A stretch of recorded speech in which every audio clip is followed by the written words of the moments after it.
перемычка вот так получилась.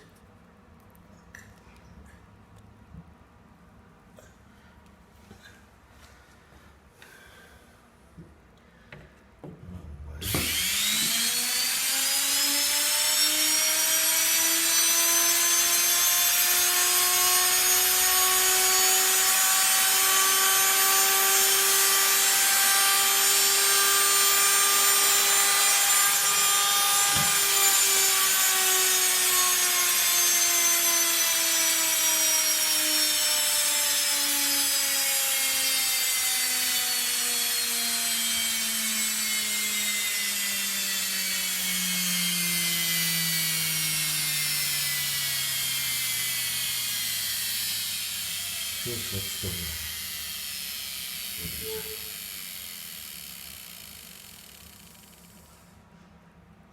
Так.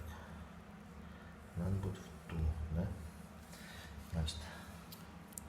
Перемычки сейчас